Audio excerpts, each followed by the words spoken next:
A continuación, usted escuchará una enseñanza ofrecida en la Iglesia Presbiteriana Reformada El Redentor. Para mayor información, visite nuestro sitio web www.iglesiaelredentor.com.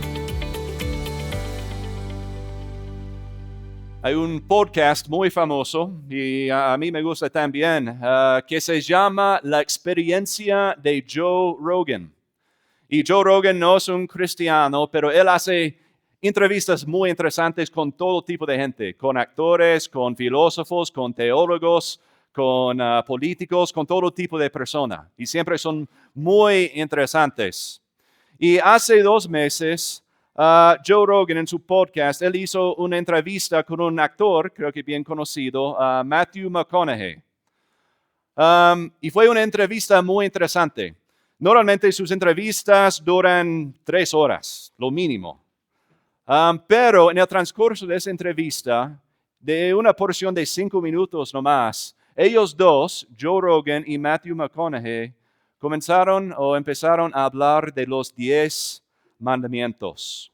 Y la razón por qué estaban hablando de eso es porque hay una iniciativa en varios estados, en los Estados Unidos, para publicar, para mostrar los 10 mandamientos en los colegios. Entonces estaban hablando de eso. Y no tengo tiempo para leer toda la conversación que ellos tenían, pero yo quiero destacar algunas partes de su conversación hablando de los 10 mandamientos. Entonces, esos son algunos comentarios que hicieron. Uno dice, no creo que la gente tenga un problema con los 10 mandamientos, tienen un problema con el autor, Dios. En otra instancia dijeron eso. Creo que son bastante legítimos los 10 mandamientos. Si lo piensa bien, tienen 2000 años. Más o menos lo han clavado, que es una expresión en inglés que significa que bien hecho. Y después eso es lo que dijeron. Ahora, muchos años después, es como bien hecho. ¿Quién escribió los 10 mandamientos? Bien hecho. Es un complemento para ellos. Y ellos empezaron a leer los 10 mandamientos también en vivo, en el podcast. Y mientras eso, ellos tuvieron algunos comentarios específicos. No asesinarás. Un gran consejo. No cometerás adulterio. Definitivamente no lo hagas. No codiciarás. Sí, muchacho. Todos esos son bastante sólidos. Podemos usar mucho el número 10 ahora mismo. Nos encanta la comparación. Entonces ellos dos, que no son cristianos, que no están hablando de los 10 mandamientos de una cosmovisión cristiana, estaban dando esos comentarios.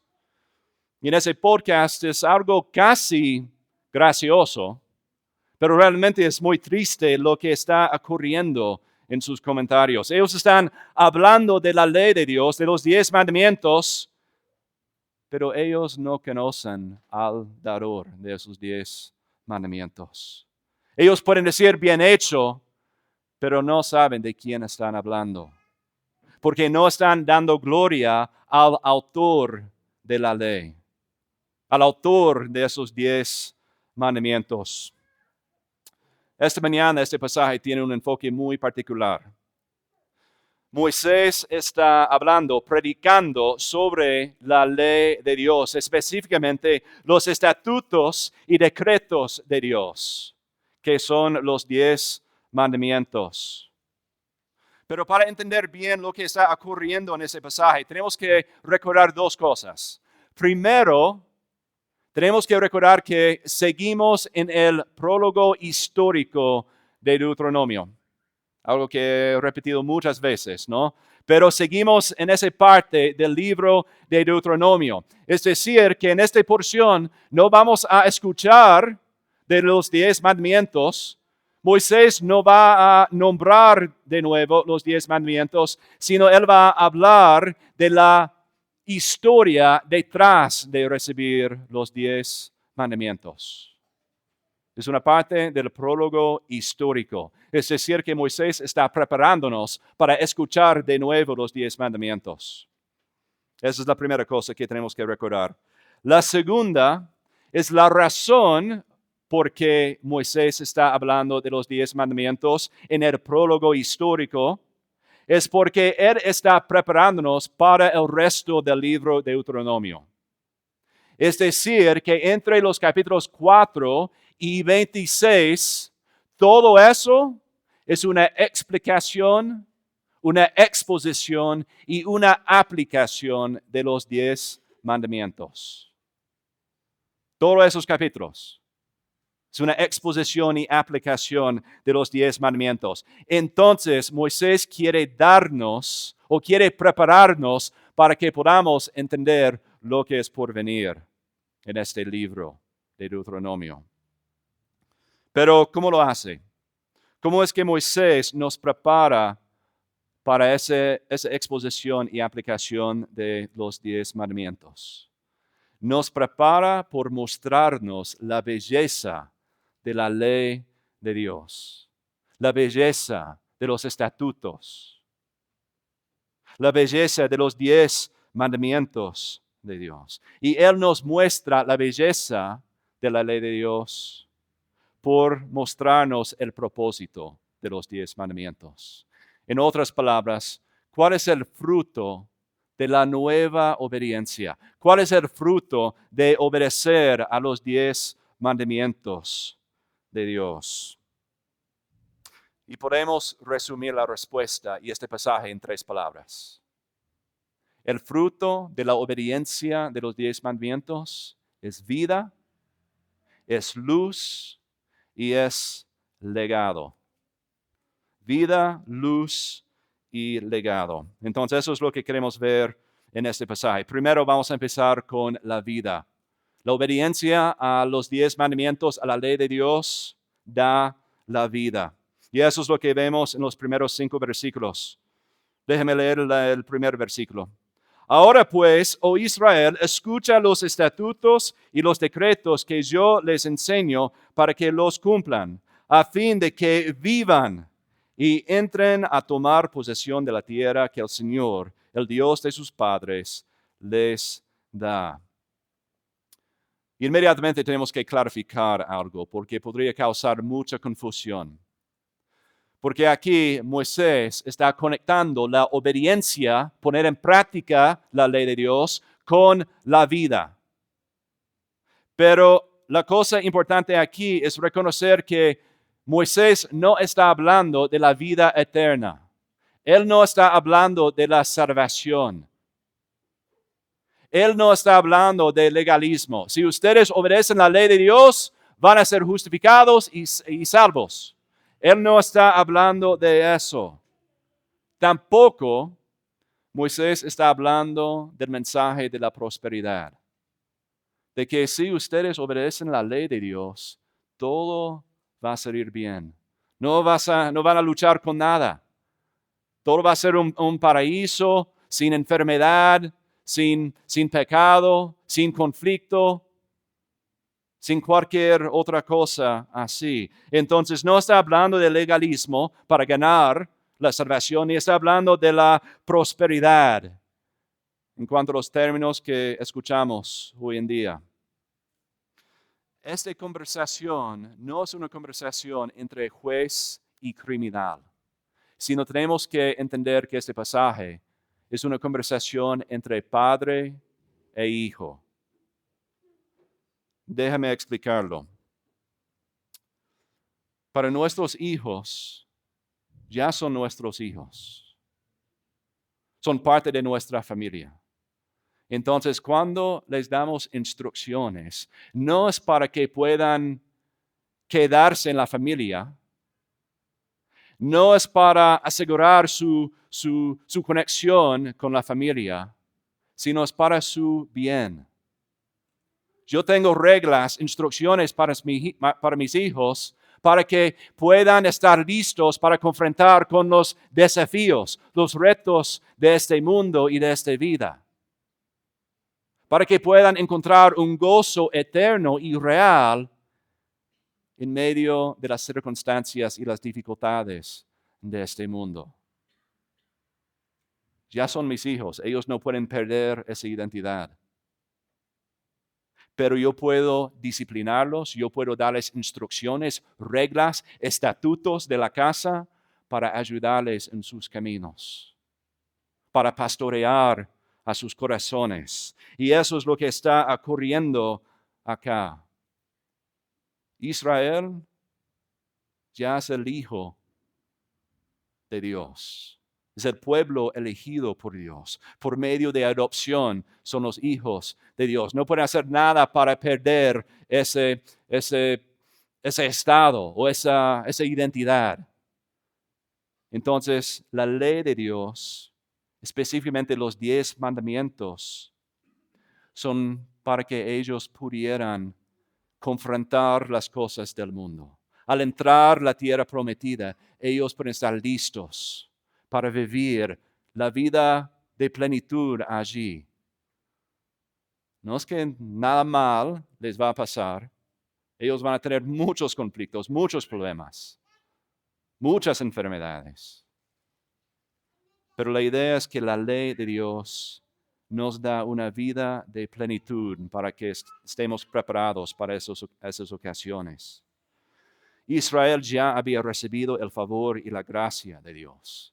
Y los 10 mandamientos son para que puedan caminar en la justicia, en la paz y en la santidad de Dios. Y es por esa razón que ese pasaje sigue hablando de la cualidad y de la cantidad de la ley de Dios. Primero, la cualidad. Encontramos verbos como escuchar, cumplir, entrar para tomar posesión. Ustedes han visto. Ustedes tienen que permanecer en la ley. Tienen que mirar la ley de Dios. Entonces, Moisés está capturando todos los sentidos para mostrarnos la cualidad de la ley de Dios. La ley de Dios, los 10 mandamientos, no simplemente está hablando de nuestro comportamiento, que en el exterior deberíamos hacer esas cosas y no hacer otras cosas, sino está hablando de toda la persona, el corazón, el alma y el cuerpo también. Es de una cualidad profunda la ley de Dios, pero también está hablando de la cantidad en el versículo 2. Ustedes no añadirán nada a la palabra que yo les mando, ni quitarán nada de ella para que guarden los mandamientos del Señor su Dios que yo les mando. Y creo que todos tenemos la primera idea. No deberíamos quitar de la palabra de Dios, de la ley de Dios. No podemos quitar uno de los mandamientos porque no nos gusta. Creo que todos entendemos eso. Lo entendemos, pero tenemos esa tendencia, ¿no?, de elegir como una carta a los mandamientos que nos guste. Entendemos esa idea, pero creo que luchamos más con la otra. Dice que no deberíamos añadir tampoco nada a la ley de Dios, a los 10 mandamientos. Pero, ¿qué significa eso? Añadir algo a la ley. Creo que todos hacemos esto también. Es decir, que sí, tenemos los 10 mandamientos, pero pensamos en una ley que nos gusta. Quizás es una ley, es un mandamiento que realmente estamos cumpliendo. Entonces es muy conveniente. Yo voy a añadir otro mandamiento a la palabra de Dios porque yo estoy manteniendo, guardando esa ley, ese mandamiento. Yo hago esto. Entonces, para ser un cristiano verdadero hay que hacer eso también. Y llegamos a ese punto, ¿y cuál es el próximo paso? Empezamos a aplicar ese mandamiento a otros. Mira, esa persona no está cumpliendo el mandamiento que yo he creado. No son cristianos reales, parece. Tenemos la tendencia de añadir a la palabra de Dios también. Y en eso, realmente, lo que estamos haciendo no es simplemente añadir otro mandamiento para hacer 11 mandamientos de Dios, sino cuando añadimos algo a la palabra de Dios, cuando añadimos algo a los 10 mandamientos, a los estatutos, realmente estamos invalidando la ley de Dios.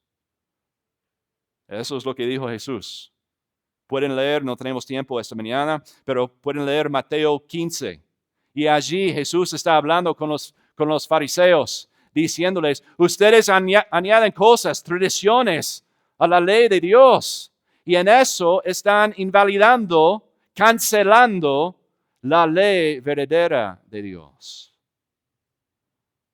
En lugar de tener una ley adicional, es invalidar a todo. Es decir, que acá encontramos que la palabra de Dios, la ley de Dios, los 10 mandamientos de Dios son suficientes. Y podemos ver que son hermosos también porque dan vida.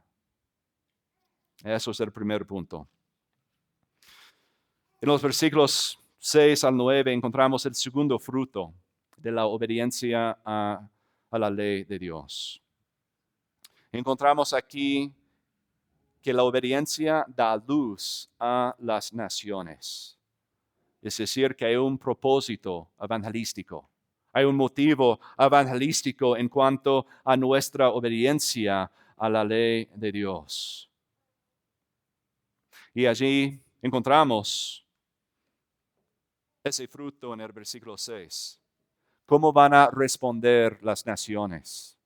Ciertamente, esta gran nación es un pueblo sabio e inteligente. Es decir, que las naciones pueden ver la sabiduría y la inteligencia, la lógica, la majestad de Dios a través de la obediencia de su pueblo. Y eso es el orden.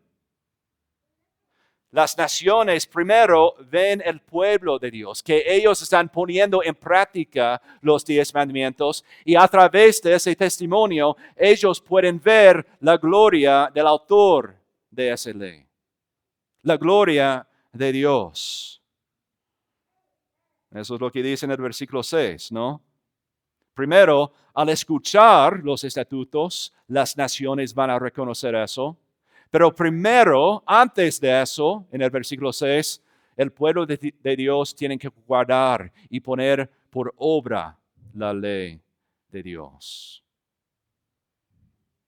Y realmente, hermanos, eso debería humillarnos bastante. Porque en el texto Dios no dice, mira Israel, aquí están los 10 mandamientos, quiero que ustedes lo hagan, que lo cumplan. Y yo voy a ir a las otras naciones para darles la ley, para revelarlos la ley, que es perfecta, que es hermosa. Dios no dice eso. Lo que Dios dice es que Israel, ustedes son mis representantes, ustedes son mis embajadores. Ustedes deberían ir a las naciones para que las naciones puedan ver la santidad mía a través de su obediencia. Son palabras que nos traen mucha convicción, deberían traernos mucha convicción. Porque al recibir, escuchar la palabra de Dios y no ponerla en práctica, la palabra que usamos es la hipocresía. Es escuchar, quizás es proclamar algo, pero no es ponerla en práctica. Volviendo a ese podcast que mencioné al inicio, es por esa razón que esas dos personas pueden decir que, mira, los 10 mandamientos, bien hecho. Creo que nos aplican, es muy bueno lo que dice. Pero a la misma vez, ellos no van a caminar con Dios. Ellos no conocen al autor de esos 10 mandamientos, porque no ven ejemplos de eso. Ellos no pueden ver en el mundo, en su alrededor, personas que están viviendo eso. Entonces pueden escuchar las palabras y pensar que son sabios, pero aparte de eso, no tiene nada que ver. Y eso no solamente ocurre en California, en Hollywood, en Los Ángeles, en un estudio de un podcast, sino ocurre en nuestro alrededor también. ¿qué diría nuestra comunidad en nuestro alrededor? Esas personas de la Iglesia Redentor, ellos viven de una manera diferente. ¿Qué está ocurriendo allí? Pueden ver amor entre nosotros, pueden ver compromiso, pueden ver una nueva obediencia en Cristo hacia la ley de Dios, la palabra de Dios. Tenemos que luchar con esa pregunta. Porque la realidad es que para nosotros, porque preferimos la oscuridad, tenemos la tendencia de caer en las filosofías del mundo, en las cosmovisiones del mundo, en las políticas del mundo. ¿Por qué? Porque en esos podemos escuchar un mensaje y pensar, qué buena idea, qué buen pensamiento. Pero realmente la vida de esa persona, de ese filósofo, de ese político, realmente no nos importa. Y es porque en el mundo nuestra tendencia es desviarnos en esa manera. Pero con la cosmovisión bíblica, con el cristianismo, porque eso no es nuestra tendencia, porque la palabra de Dios es luz, nuestra tendencia es no. Para creer en los 10 mandamientos, en la palabra de Dios, yo necesito ver prueba. Y esa prueba son las personas que están viviéndolo realmente. Y eso es el desafío que tenemos como el pueblo de Dios, como los cristianos. Es que con las otras filosofías el mundo no está buscando el ejemplo en sus líderes, que ellos están viviendo lo que están diciendo.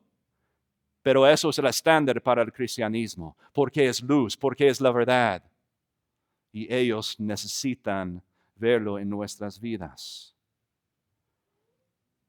Deberíamos escuchar y guardar y hacer la palabra de Dios. Y en eso estamos dando luz al mundo. Estamos dando luz a las naciones. Es la misión que tenemos.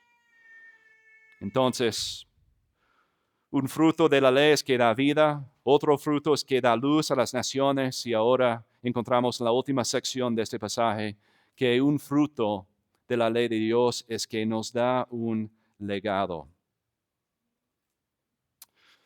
Hemos visto que un fruto de la ley es dar vida, y eso se repite en un sentido en el versículo 9, en esta sección.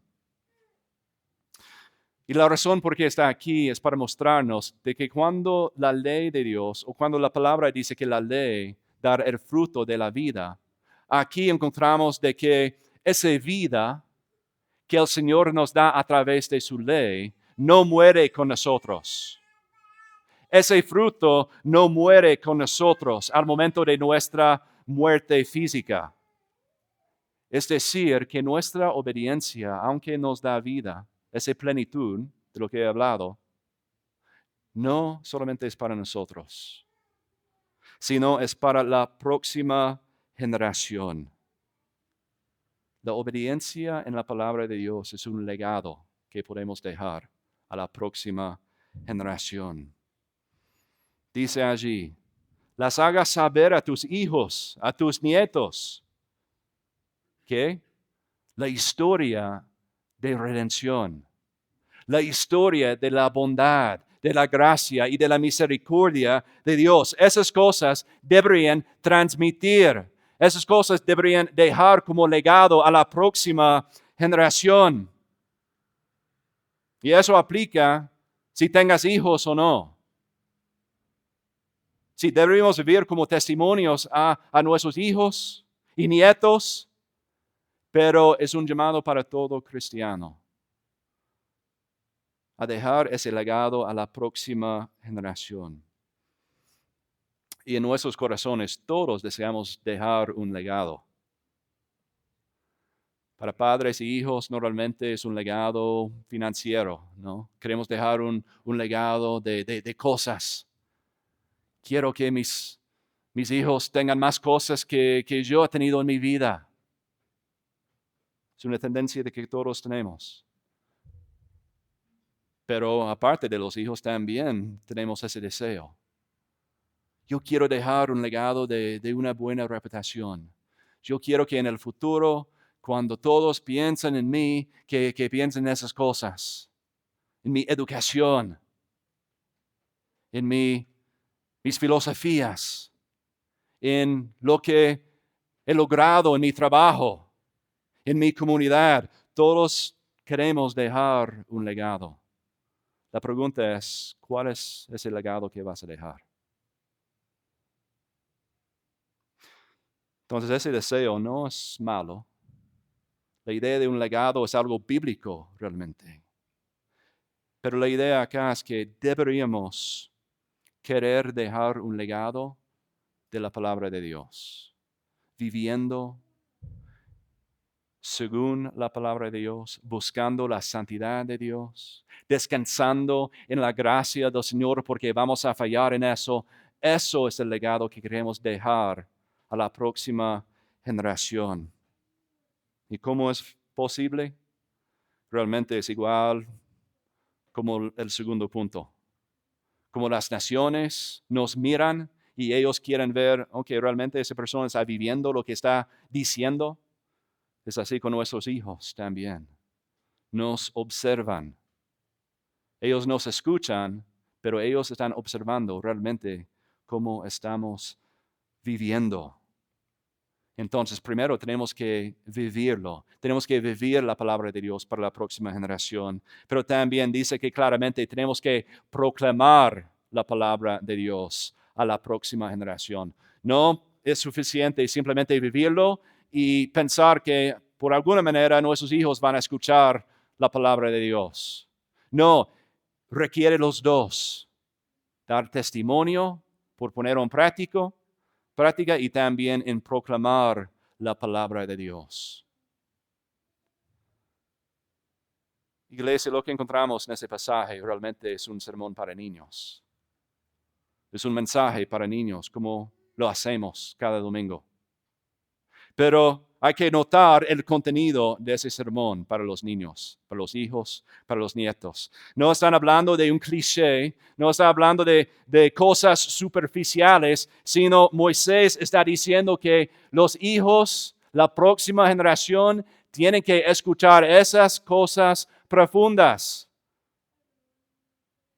Moisés está hablando de ese evento, de ese momento cuando Dios reveló su ley al pueblo de Israel.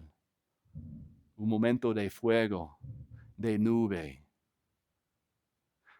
Cuando ellos escucharon la misma voz de Dios, sin verlo, pero escuchando todo eso.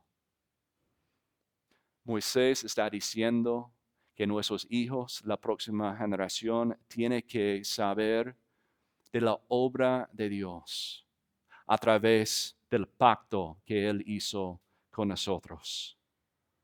¿Y qué es ese pacto? La ley de ese pacto son los 10 mandamientos. Eso es lo que dice claramente en esa sección. Y hay que proclamarlo y vivirlo para la próxima generación.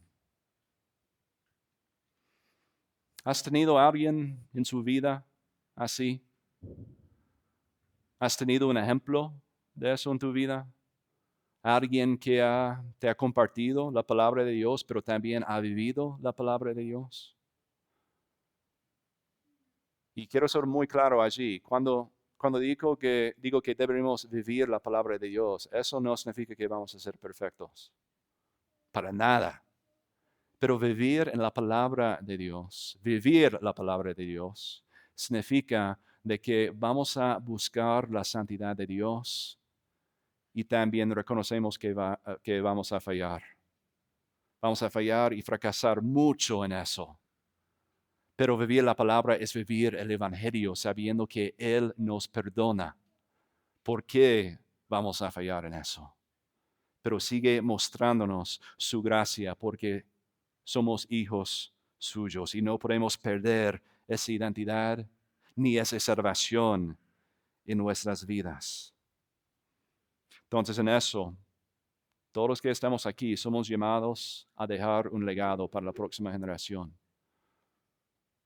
Lo hacemos por vivir y proclamar la palabra de Dios, con nuestros fracasos, con nuestras debilidades, con nuestras historias muy oscuras, las cosas que nos dan mucha vergüenza, mucha pena, aún en eso es lo que deberíamos proclamar a la próxima generación. Entonces, la ley de Dios es para dar vida, es para dar luz a las naciones y es para dejar un legado para la próxima generación. Y quiero terminar con eso. Quizás están pensando, Natán, has hablado mucho de la ley, de los 10 mandamientos, pero ¿dónde está Jesús? ¿Dónde está el Evangelio? ¿Simplemente vas a hablar de la ley de Dios, algo que nosotros no podemos cumplir? Y en eso tenemos que recordar, no solamente en este sermón, sino en toda esta serie, la idea de que el pueblo de Dios en el Antiguo Testamento eran salvos por la misma manera que tú y yo somos salvos también, completamente por la gracia de Dios, completamente por el sacrificio de su Hijo Jesucristo, quien vino para vivir esa vida perfecta, para cumplir perfectamente los 10 mandamientos y todas las aplicaciones de ellos. La diferencia es que ellos tenían que poner su esperanza en lo que iba por venir. Y nosotros ponemos nuestra confianza en lo que ya ha pasado. La cruz de Calvario es la única manera hacia la salvación. Era así para ellos y es así para nosotros también. Cristo es el único camino, es la única manera, Él es la única salvación. Entonces realmente el significado de este pasaje no cambia. Podemos sustituir la palabra evangelio por la ley o por los 10 mandamientos y es completamente igual. Respondemos al evangelio, las buenas nuevas de Cristo, para que nos da vida, no la salvación, ya tenemos la salvación por lo que Él hizo,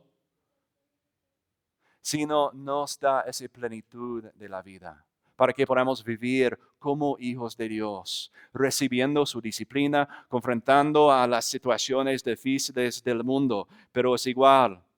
Tampoco respondemos al evangelio para dar testimonio a las naciones también, para brillar luz a las naciones, para que puedan ver la gloria, la majestad de nuestro Dios. Y también respondemos al evangelio para que la próxima generación pueda verla también. La manera en la que nosotros respondemos al evangelio, eso es el legado que vamos a dejar a ellos. Entonces, iglesia, Deuteronomio 4 es para nosotros también. No debemos pensar que solamente aplicaba a ellos y estamos leyendo simplemente una historia de esas cosas, sino nos aplica a nosotros el día de hoy también. La ley de Dios es hermosa y también hermoso es Él quien vino para cumplirla perfectamente. El que vino para morir en nuestro lugar. Porque en Él es la plenitud de la ley, es la plenitud de los 10 mandamientos y por esa razón nosotros somos salvos por medio de nuestra fe en Él, la fe que el Señor nos ha dado y podemos responder a ese evangelio, a la palabra de Dios, incluso a los 10 mandamientos, todo para su gloria. Se seca la hierba, se marchita la flor, pero la palabra de Dios permanece para siempre. Para mayor información, visite nuestro sitio web www.iglesiaelredentor.com.